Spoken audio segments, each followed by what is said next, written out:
Bueno, si se ve la presentación, por favor, ¿me confirman? Sí, se ve, doctor.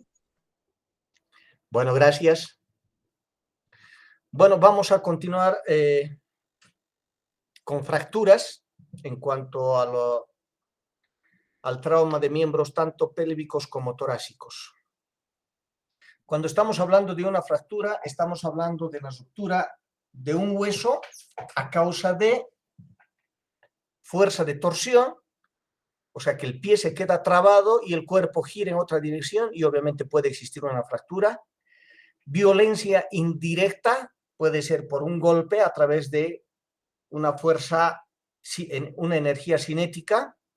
Violencia directa, contracciones musculares violentas, fíjense que también pueden producir fracturas, especialmente en los ancianos, y enfermedades degenerativas óseas que van a producir también fracturas. Esto es común cuando llegan a extremos las osteoporosis, especialmente en las personas de sexo femenino y de edad avanzada, ¿no? Se van a producir enfermedades óseas y generalmente fracturas de manera espontánea.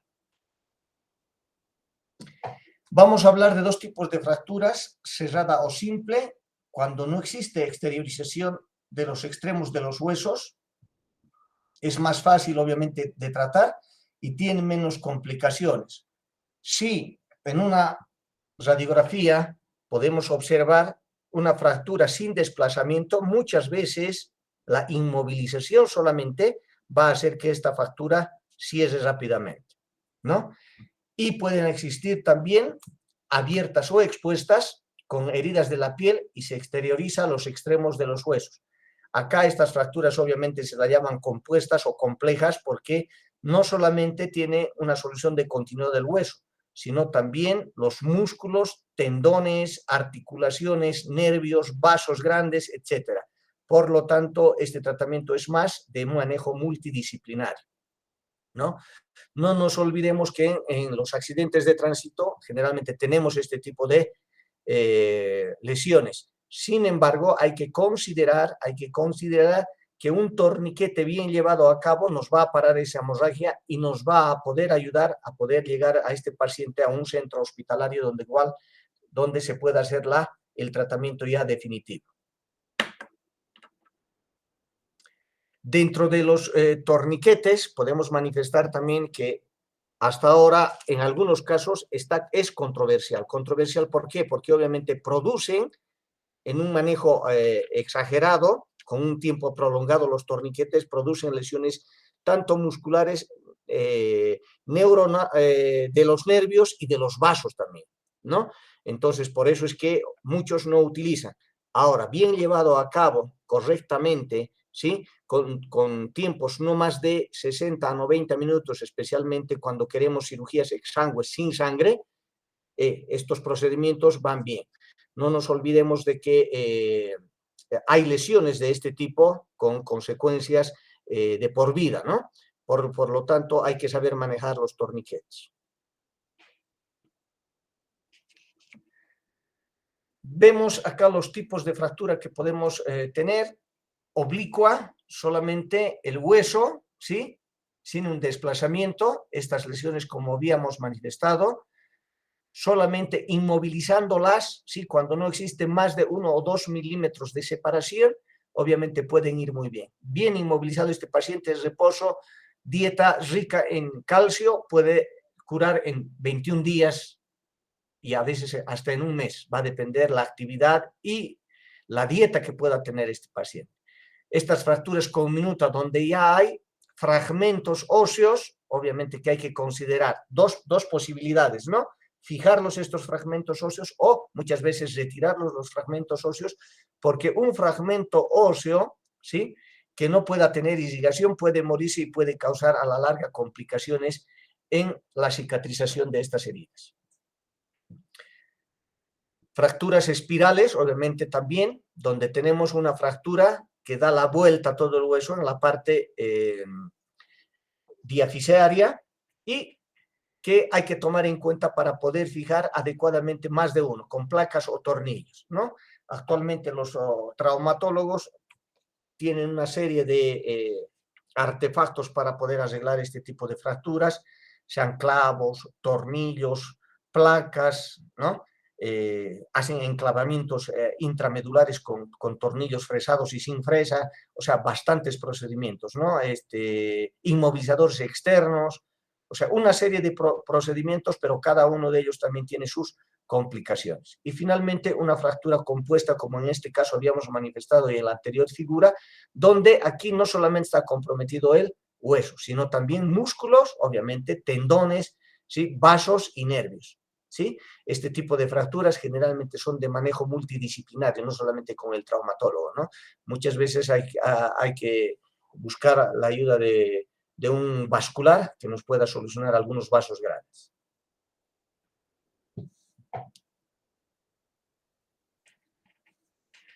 ¿Cuáles son los signos inequívocos de fractura? Desalineamiento segmentario, obviamente, fíjense acá, obviamente uno va a decir, esto es una fractura, sí. Hay una crepitación. Estos movimientos que pueda hacer el personal de salud durante la evacuación son muy, muy importantes. ¿Por qué? Porque muchas veces puede haber un vaso que está a punto de colapsar y obviamente con ese movimiento brusco que puedo hacer, puedo romper ese vaso más y causar otra hemorragia, ¿sí?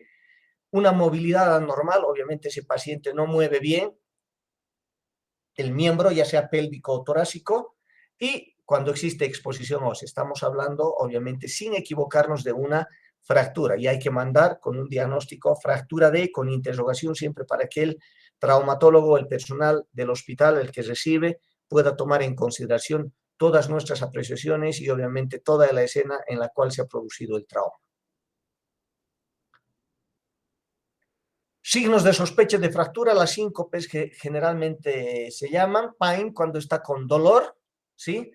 Puffness cuando se refiere a un edema, aumento de volumen del miembro, hay una parálisis del miembro, hay una palidez ya sea por ruptura de algún vaso, ¿sí? Vamos a tener una palidez de ese miembro afectado y vamos a tener pulso ausente, ¿no? Generalmente el pulso pedio o donde tengamos que hacer la examinación de esa fractura. Habíamos manifestado hace un momento también que hay que hacer la mensuración, o sea, comparar los dos miembros, ¿sí? En uno vemos hinchazón, inflamación, edema, hematoma, etc. En el otro no. Entonces ahí nos está dando también claramente la diferencia entre qué miembro está afectado y qué miembro no, ¿no? Otros signos, equimosis, aumento de la temperatura, contusiones y puede haber también espasmo muscular dependiendo si está afectado algún nervio circundante a esa lesión.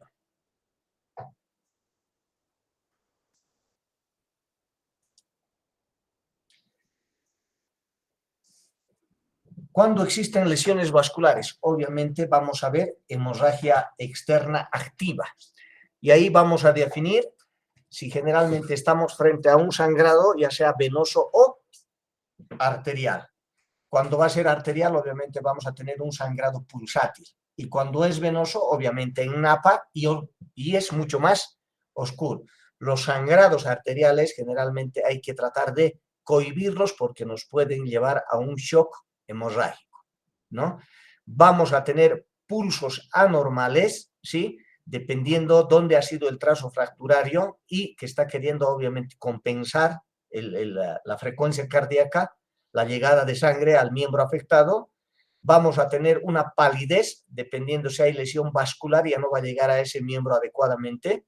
Vamos a tener un enfriamiento del miembro, obviamente por la falta de llegada de sangre, y vamos a tener expansión de hematomas inmediatamente, ¿no? Es mucho más rápido, obviamente, el hematoma es más veloz que se forma cuando tenemos un sangrado arterial. Y cuando tenemos un sangrado venoso muchas veces se cohíbe una vez que ha llegado a la expansión normal de la piel y esa misma expansión va a hacer que se cohiba ese sangrado, pero que sí es venoso. vamos a tener una herida vecina al trayecto de la arteria mayor, esto cuando se han producido lesiones complejas de hueso, músculos y tendones, ¿no? Y vamos a tener un aumento progresivo del dolor después de inmovilizar. Aquí es importante, obviamente, ya habíamos manifestado hace un momento, la analgesia, ¿sí? Y obviamente, dependiendo si estamos en algún centro o en un centro donde tengamos, por ejemplo, un maletín de primeros auxilios, si hay necesidad de hacer la limpieza, la hacemos la limpieza por lo menos lavado de lo que podamos e inmediatamente hacer la evacuación.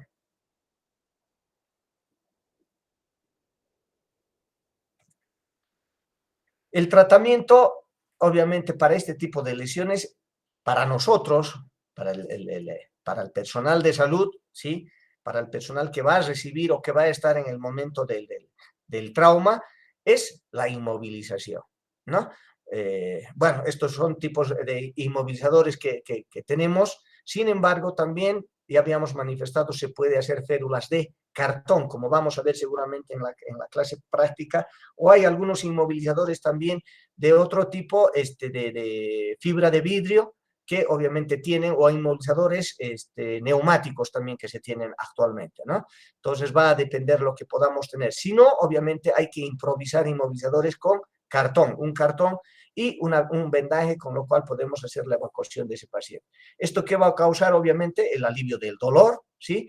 Evitar agravar las lesiones. Cuando obviamente este tipo de fracturas óseas hay que tratar de mover lo menos posible, ¿sí? Y hacerlo obviamente con una delicadeza extrema, porque, como les digo, al alinear ese trazo fracturario muchas veces puedo lesionar arterias o nervios que están proclives a ser seccionados con la ruptura ósea, ¿no?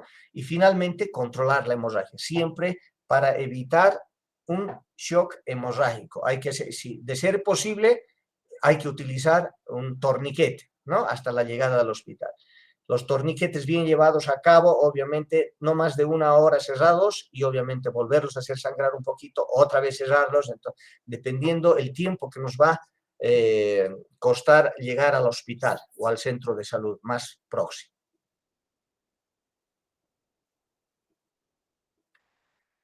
¿Cuáles son los principios para inmovilizar? Obviamente, no mover a la víctima en caso de que sea necesario brindar apoyo emocional, ¿no? Primero, siempre hay que tranquilizar al personal, porque muchas veces este personal va en la desesperación, puede hacer tragedias, puede mover más, inclusive llegar a un shock neurogénico y obviamente causar la muerte. De ahí es importante el apoyo emocional que se pueda brindar. ¿Estás bien?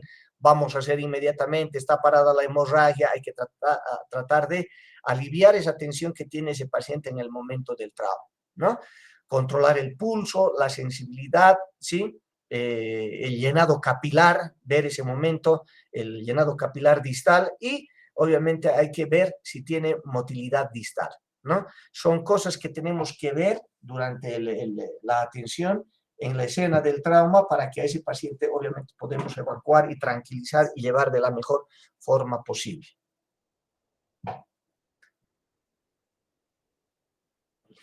Hay que utilizar, como habíamos manifestado, materiales sólidos y semisólidos, ¿no? Aquí tenemos, fíjense, tablillas que podemos utilizar, siempre hay tablillas, siempre hay cartones para inmovilizar y alistar todo el material necesario para la inmovilización, ¿no? Si yo estoy en mi centro de salud y no dispongo, ¿sí?, de férulas, ya sea de fibra de vidrio, férulas de yeso, etcétera, tengo que ya prever, ¿sí?, este tipo de férulas en el caso de que me llegue un accidente. No solamente a veces cuando hay accidentes de tránsito no llega uno, no llega dos, llegan 5, 6. Entonces debo tener la disponibilidad de estas tablillas que son, que se pueden conseguir, que se pueden hacer, ¿no? Y obviamente no colocarlas inmediatamente, sino hay que acolchonar para no lesionar las eminencias óseas que puede tener, ¿no? Acá estamos viendo, por ejemplo, una inmovilización de la mano, ¿no? Y esta es la posición que debe tener una mano para inmovilizar, la posición funcional de una mano. Fíjense, colocar un acolchado que esté agarrando ese acolchado y sea la posición funcional para poder evacuar e inmovilizar el miembro, en este caso torácico.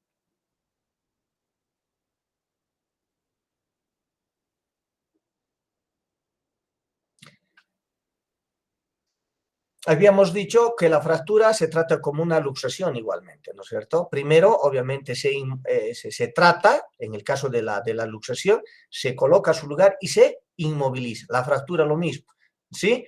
Se hace un tratamiento de la fractura y se inmoviliza por un buen tiempo hasta que cicatrice, hasta que forme el callo óseo, ¿no? No nos olvidemos que la fractura, por ejemplo, debe estar a la mitad de lo que es, por lo menos, ¿sí?, el cabestrillo.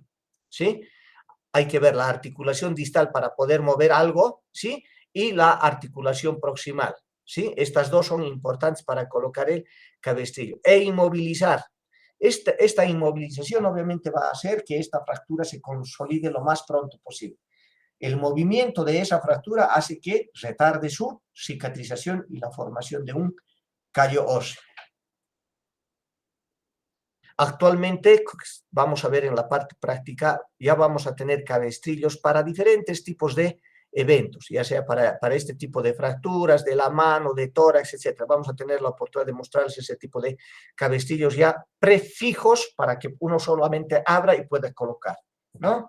En el caso de no tener, fíjense, una pañoleta nos puede salvar, obviamente.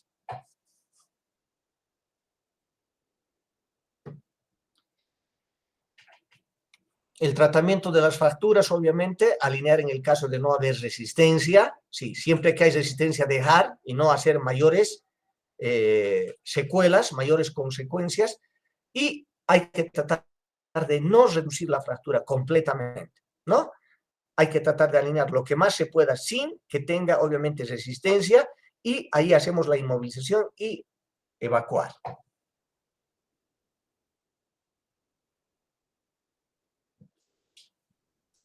La sensibilidad y el llenado capilar son dos aspectos importantes que hay que revisar permanentemente. Muchas veces ha habido gente que ha hecho una inmovilización con yeso, una férula de yeso, y ha apretado exageradamente. ¿Sí? Ha habido más de una vez de ejemplos, ¿no? Ha apretado permanentemente y ese paciente se quejaba de dolor. Tengo dolor, y el otro no le hacía caso, tengo dolor, no revisaba sensibilidad, no revisaba llenado capilar, y ese paciente llegó con necrosis y finalmente tuvieron que amputarlo. Ha habido dos casos, dos problemas, y eso tiene que llamarnos la atención. Todas estas cosas que nosotros vemos en la vida cotidiana, en la vida diaria, son para verificar. Siempre que el paciente se queja de algo, hay que ir, hay que revisar, no hay ningún problema, ¿no es cierto? El hecho de decir, no, ya está bien, espere, obviamente causa necrosis. Un mal yeso colocado causa necrosis, muere el pie y necesariamente hay que amputar. Fíjense la tragedia que podemos causar a ese paciente, ¿no? Por lo tanto, la revisión de la sensibilidad, la revisión del llenado capilar, especialmente cuando hay inmovilización con yeso, son permanentes, deben ser permanentes.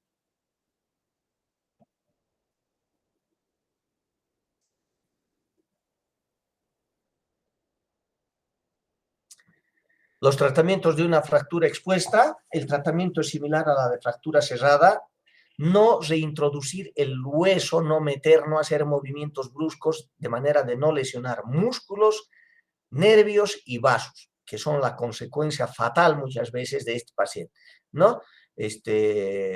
Al mover el hueso, obviamente que está astillado, puedo lesionar una arteria importante, la tibial, por ejemplo, y empieza a sangrar y puedo hacer, por ejemplo, un shock hemorrágico, por no, obviamente, tomar en cuenta esos aspectos. Hay que fijarse bien la herida, cómo está el hueso, ¿sí?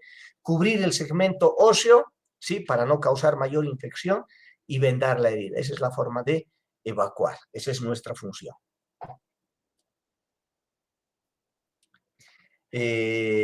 Todos estos procedimientos, hace rato me preguntó una cursante, me dijo, ¿hay que hacerlo sin analgesia o no? Lo primero que siempre tiene que hacer el personal de salud es aliviar el dolor. Esa es la función fundamental, ¿no? Ahora, obviamente, tendré en ese momento un inyectable, tendré un analgésico intramuscular, sería ideal, ¿no? En algunos casos, ahora ya en los botiquines de emergencia se está utilizando morfina para este tipo de pacientes, ¿no? Que es excelente la morfina, es un opiáceo que tiene una analgesia importante y obviamente ese paciente va a hacer que se lo pueda evacuar de la mejor forma sin mucho dolor, ¿ya?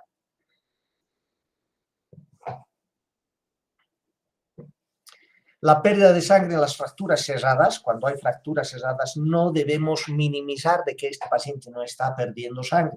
Sí pierden sangre, por eso es importante colocar vía también en el momento de que este paciente llegue al centro de salud. Además, habíamos visto que a partir de los 1500 de 100 van a existir cambios, por ejemplo, en la frecuencia cardíaca, van a existir cambios, por ejemplo, en la tensión arterial.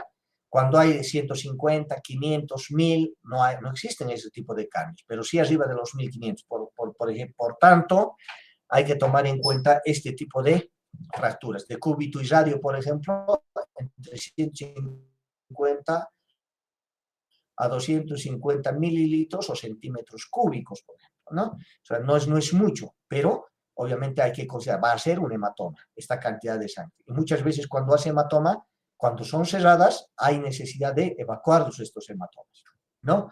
Húmero, por ejemplo, entre 250 mililitros de sangre, ¿no?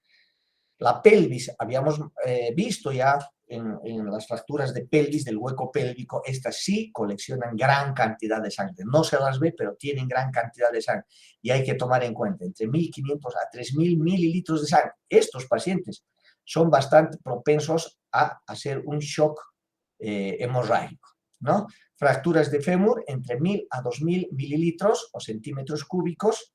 Y finalmente, tibia y peroné, entre 500 mililitros o centímetros cúbicos, ¿no? Este tipo de volumen hay que considerar en cada tipo de fracturas y obviamente ver si estoy colocando por lo menos 1000, ¿sí? Este paciente le voy a colocar 1000 hasta que se vaya allá, hasta ser evacuado, lo estoy haciendo bien. O 1500, puedo hacer en chorro 500 y después 1000, con 1000 lo evacúo al hospital o al centro de salud. Es importante. Pero en el caso, por ejemplo, de una fractura de cúbito y radio o húmero, con 1000 suficiente, que lo lleva hasta que lo evacúen, va a llegar en 2 o 3 horas, dependiendo. Hay que también considerar el tiempo, la distancia y el tiempo de evacuación, cuánto va a durar esa evacuación, ¿no? De ahí es importante nuestro trabajo. Y fracturas de clavícula, ¿no? Las fracturas de clavícula generalmente con armas contusas, con palos, generalmente las manifestaciones son este tipo de fracturas de la clavícula. Estas son sangrantes también muchas veces debajo de la clavícula se encuentran dos vasos grandes y muchas veces cuando son lesionados pueden hacer sangrados internos. De ahí es la importancia de la fractura de la clavícula. Si ha sido demasiado desplazada, tenemos que sospechar. Y un gran hematoma, tenemos que sospechar de un sangrado bastante intenso, ¿ya? Y obviamente para inmovilizar, ¿sí? Hacemos esto en 8, que se llama, ¿sí? El vendaje en 8, o el vendaje tipo pechera, ¿sí? Para inmovilizar este tipo de fracturas, ¿no? Y tenemos que ver obviamente si hay o no hay desplazamiento de ese tipo de fracturas. Cuando estamos hablando de fracturas de húmero, obviamente un huesito mucho más largo y grande, dependiendo del trazo fracturario, ¿sí? La forma de inmovilizar, fíjense, hay que colocar una colchoneta debajo del hueso afectado, entre el cuerpo y el hueso afectado, ¿sí? Y mano al pecho e inmovilizar con una vendaje triangular, ¿sí? Se puede inmovilizar para la evacuación correspondiente. Fíjense acá, simplemente ha sido un vendaje en corbata con la cual ha hecho el cabestrillo. Si no tenemos una pañoleta que pueda tener mayor consistencia en la sujeción de todo el brazo, ¿no? Con el cabestrillo, obviamente, este paciente aquí va a doler, seguramente después de un tiempo. Pero si le hago el cabestrillo, obviamente va a tener mucho más confort el paciente al tener este tipo de fracturas. Va de depender, ¿sí? Obviamente del confort que yo le puedo dar con el tipo de vendaje que le puedo dar. Y siempre preguntar, ¿no es cierto? ¿Hay algún dolor en algún lado? Sí, me duele acá, está demasiado apretado el vendaje, tengo que volver a revisar sensibilidad, tengo que volver a revisar llenado capilar para no tener consecuencias en el traslado de este paciente. Fracturas de codo, aquí ya fíjense una fractura de olecrano, que ya son mucho más complejas y más dolorosas. Obviamente acá la inmovilización tiene que ser también a través de cabestrillos. Fíjense, es una inmovilización, ¿sí? Bastante sui generis, ¿sí? Particular, solamente con una tablilla e inmovilizo acá y inmovilizo en el brazo, ¿sí? Y este codo no se va a mover. Es la forma de evacuar, ¿no? Esto obviamente son inmovilizaciones que uno puede hacerlas en cuanto no tenga ningún tipo de material, inclusive en el área del accidente la puede hacer, ¿sí? Aquí obviamente mucho más, ya no sofisticada, pero por lo menos mucho más elaborada, digamos, este tipo de inmovilización que tengo acá, y acá obviamente ya vendaje, esto ya para llevarlo al hospital de segundo, tercer nivel, ¿no es cierto? Podemos hacer muchas cosas, obviamente, con la iniciativa. Siempre pensemos que en el lugar donde estemos vamos a tener cualquier momento un accidente de cualquier tipo y tenemos que estar preparados. Ahí está, obviamente, hay días que no hacemos absolutamente nada en los centros de salud y hay que estar innovando, ¿sí? Hay que estar inventando nuevas formas de inmovilizar, de evacuar, etcétera, etcétera, ¿no? La iniciativa no tiene límites y eso es lo que tenemos que hacer en el tiempo de ocio, que no tengamos que hacer nada. Fracturas de cúbito y radio, la famosa fractura de coles, obviamente, cuando una persona está cayendo y lo primero que pone es la mano. Una fractura de coles, obviamente hay que inmovilizar, y aquí también cúbito y radio, ¿sí? Para la inmovilización. Fíjense, esto obviamente de iniciativa también, ¿no? Un palo vendado, obviamente, para no lesionar las eminencias óseas, y el vendaje, ¿sí? Acá, obviamente, mucho más elaborada, y acá ya con dos extremos de dos tablillas para inmovilizar, ¿no? Depende mucho de la iniciativa que uno pueda tener en el caso de que no cuente con inmovilizadores ya preestablecidos, que hay, pero lamentablemente hasta ahora muchos de los centros de salud todavía no disponen de estos inmovilizadores.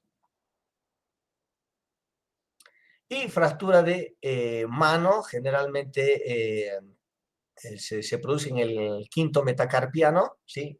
Generalmente cuando hay este tipo de golpes, ¿sí? Fracturas del cuarto o quinto metacarpiano, donde se producen en fractura del boxeador también se llama, ¿no? Por golpes obviamente demasiado fuertes, y hay resistencia también de la otra parte donde pueden producirse. Acá obviamente hay que inmovilizar, este es el caso de una falange distal, ¿sí? Una inmovilización de los dedos, siempre con ferulitas, ¿no es cierto? Y aquí, como habíamos manifestado, la posición funcional de la mano, hacer agarrar algo, un vendaje y sobre eso recién inmovilizar. Esta es la posición funcional de la mano.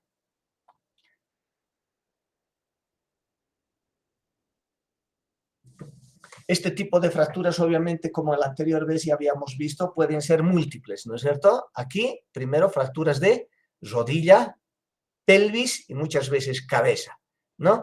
Debo sospechar en el momento de que acudo, ¿sí? A la escena del trauma, qué tipo de movilidad, ¿sí? La velocidad, ¿sí? El paciente estaba en movimiento, no ha sido solamente el vehículo en movimiento, los dos estaban en movimiento. Eso es importante para poder determinar esta cinemática del trauma, ¿no? Y qué lesiones probablemente puedas tener. Acá ya hay una posición anormal del miembro pélvico. Fíjense, está rotado ya este miembro pélvico. Por lo tanto, sí hay una fractura de cadera, de pelvis, ¿ya? En pelvis y obviamente en cadera.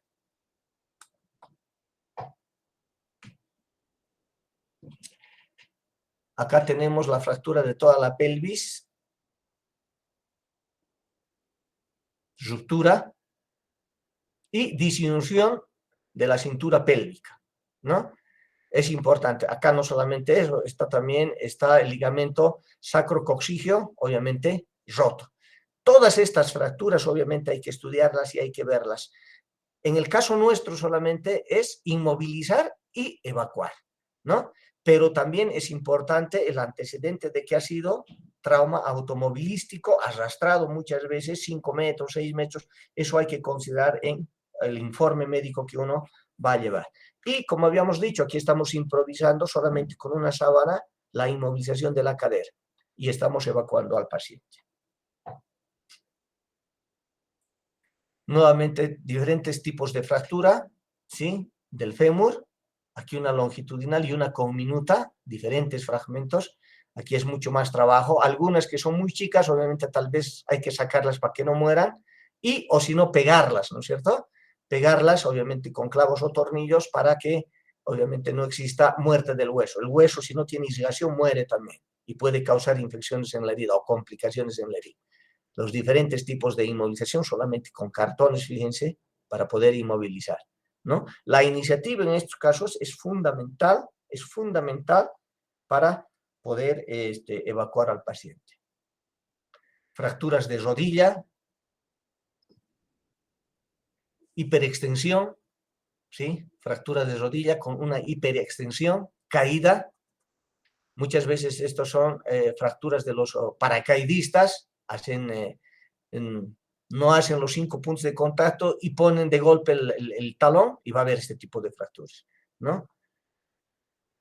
Hay que obviamente verificar durante el examen si hay rotación interna, rotación externa, ¿sí? Hacer lateralidad de la pierna para ver si es ligamento interno, puede ser ligamento interno o ligamento externo, o finalmente si hay el signo del cajón cuando ya es el ligamento cruzado, ¿no? Ahí es obviamente las fracturas mucho más complejas y obviamente requieren mayor tiempo de recuperación. Fíjense acá cómo lo inmovilizo este tipo de pacientes, ¿sí? Siempre acolchando para que las eminencias óseas no choquen a ambos lados y obviamente recién el vendaje, ¿no? Y acá, fíjense, prefiero no moverlo este paciente, pero hago una inmovilización, obviamente precaria, pero también sirve para que no se mueva este paciente, ¿no? Si tengo la capacidad de reducirlo, sí, pero si tengo resistencia en la reducción, preferible no tocar y hacer una inmovilización y evacuar al paciente. Va a depender mucho va a depender si ese paciente durante la alineación de la fractura me presenta resistencia. Ahí prefiero dejarlo e inmovilizar donde estaba. Tibia y peroné, fracturas de tibia y peroné, obviamente cuando son también las fuerzas de impacto son mayores y obviamente fíjense diferentes formas de inmovilizar. ¿Ya? No se olviden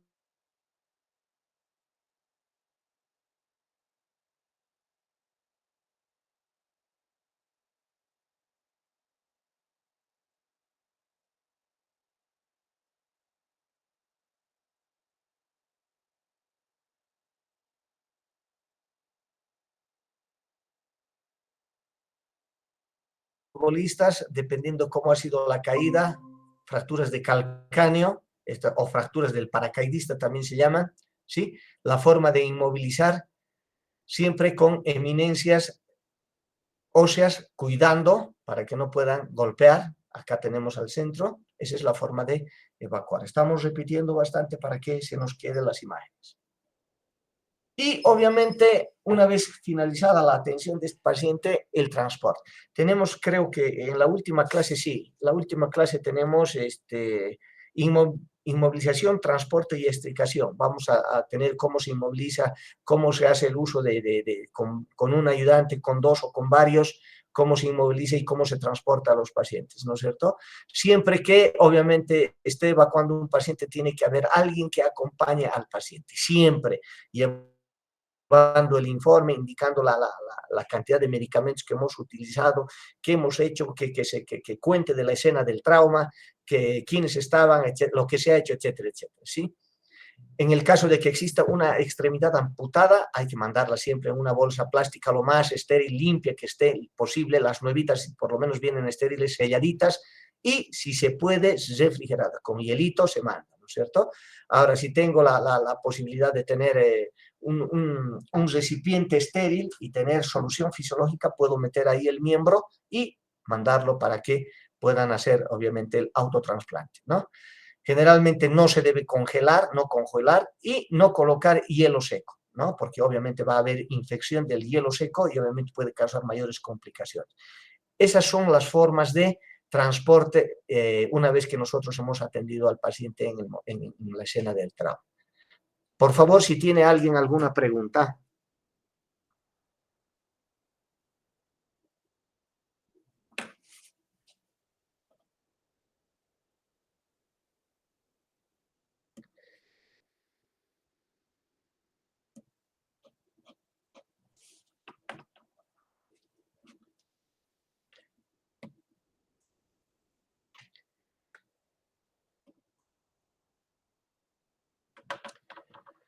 Bueno, no se olviden que la evacuación se la realiza siempre con analgesia, ¿sí? Ahora, si dispongo de algún otro medicamento, fíjense, si son lesiones de piel, ¿no? Hace rato preguntaba alguien, no podemos utilizar, siempre se debe utilizar, obviamente, ¿no? Si tengo disponibilidad de medicamentos y sé lo que estoy haciendo, obviamente. Si son lesiones de piel, estafilococo dorado, digamos, ¿no? Para eso, ¿qué medicamento es el adecuado? Bueno, bonito y barato. Siempre buscamos bueno, bonito y barato. ¿No? Los medicamentos que más son apropiados para este tipo de lesiones de piel son la oxacloxa y dicloxacilina, ¿no? Entonces, eso es lo que podemos utilizar, ¿ya? ¿Otros medicamentos sirven? Sí. ¿Tendremos disponibilidad? No sé. Dentro del arsenal de la medicación, no sé si habrá algún tema o algún módulo que les dé eso, dentro del arsenal que disponemos en la medicación, tenemos una gran cantidad de medicamentos, ¿no? Como ustedes saben, y obviamente en la medida que tengamos, ¿sí? Esos medicamentos y en la medida que sepamos sus mecanismos de acción, vamos a poder disponer.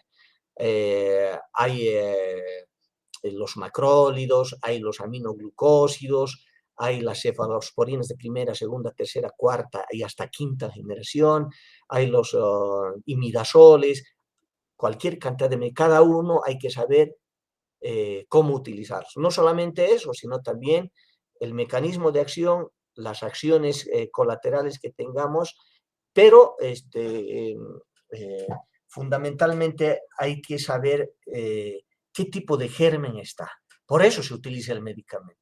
Hay que ver qué tipo de germen hay en la piel. Voy a utilizar para bilia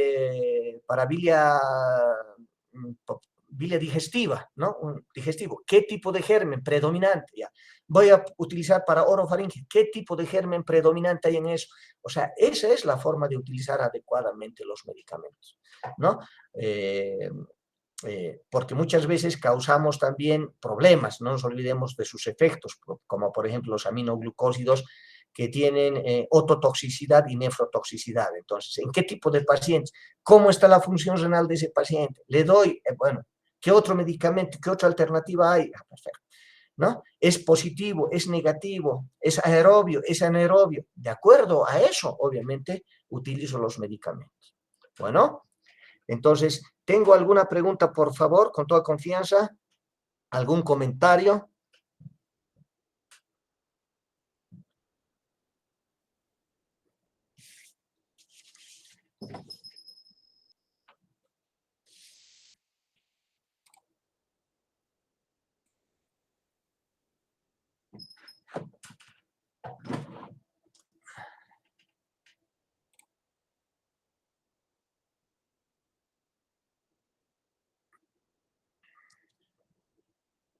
¿Alguna pregunta, algún comentario que tengamos, por favor?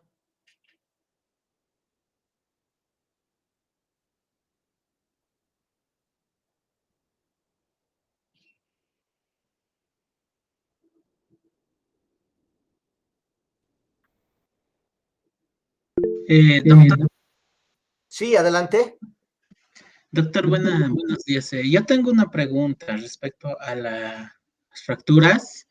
Quisiera saber qué tipo de antibiótico sería el más adecuado para enviar, para usar en casos de fracturas.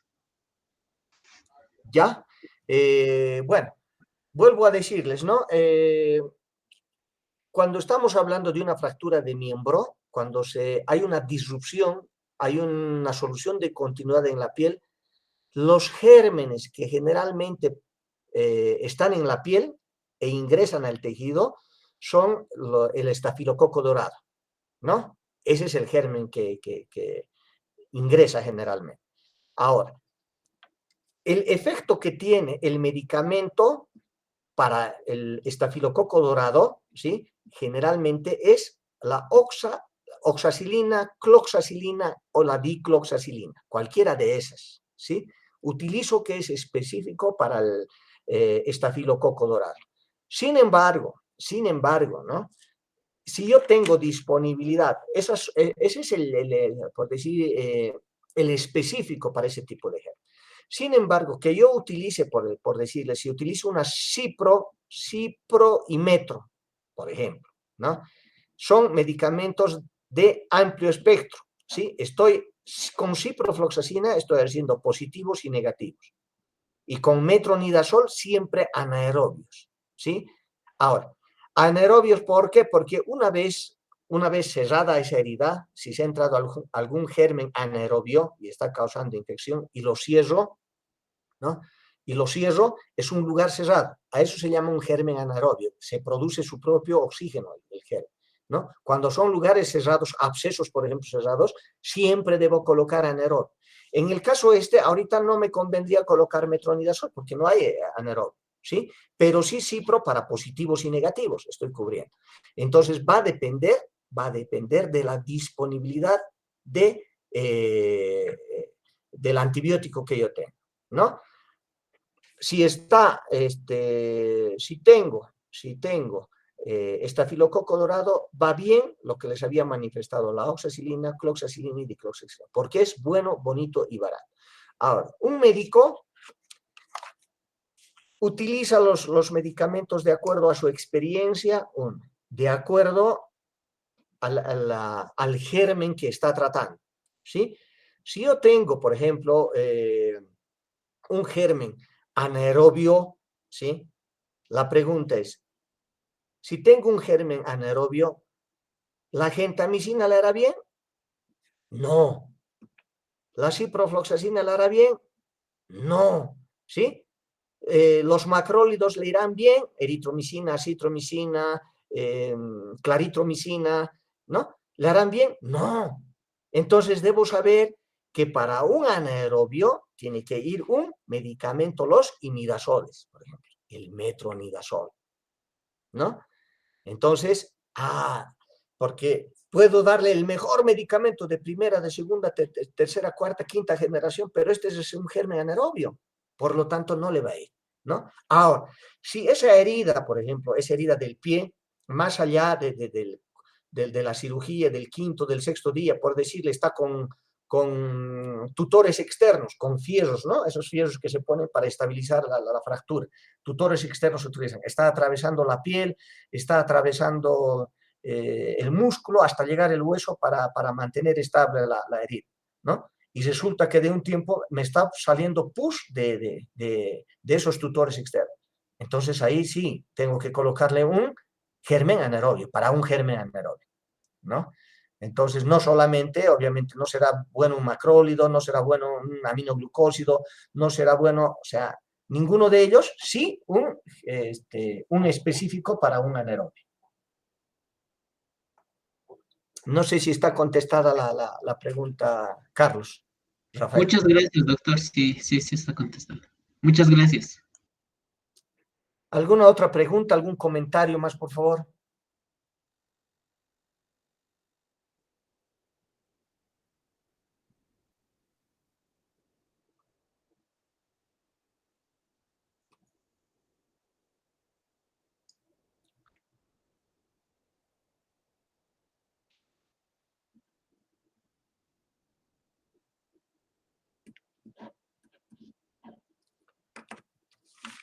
Bueno, no habiendo más preguntas, terminamos la clase del día de hoy y el próximo martes nos volvemos a ver con el tema de trauma en ancianos y niños, ¿no? Que es nuestro penúltimo y después ya tenemos el último tema para terminar este módulo. Gracias por la atención y bueno, nos vemos el día martes. Hasta luego.